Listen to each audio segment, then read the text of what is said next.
Access பண்ண முடியும்னு சொல்றாங்க லினக்ஸ் டெவலப் பண்ணுவாங்க. ஏன் அந்த மாதிரி சொல்றாங்கன்னா, நீங்க இப்போ ஒரு கமாண்ட் போடணும்னா அதோட ஃபுல் பாத் போட முடியாது நம்ம எப்பவுமே. அதனால இந்த கமாண்ட் வந்து நான் எங்க இருந்தாலும் ஆக்சஸ் பண்ணிக்கலாம் அப்படின்னு சொல்லிட்டு சொல்றாங்க. இப்போ நான் உங்களுக்கு வந்து இந்த ஃபைல் சிஸ்டமே இன்னும் ஈஸியா புரிய ஒரு ப்ரோக்ராம் எழுதிட்டு நான் உங்களுக்கு காட்டுறேன். ஓகேவா? ஒரு சி ப்ரோக்ராம் ஒன்று எழுதுவோம். ஐ திங்க் ஹலோ ஒன்று இருக்குன்னு நினைக்கிறேன். இதுல தெரியல, ட்ரை பண்ணலாம்.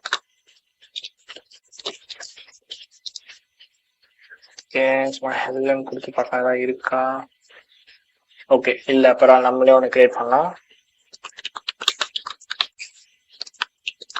ஸோ ஜஸ்ட் ஒரு ஹலோ வேர்ல்டு சி ப்ரோக்ராம் ஒன்று ரைட் பண்ணணும்னு வச்சுக்கோங்களேன்.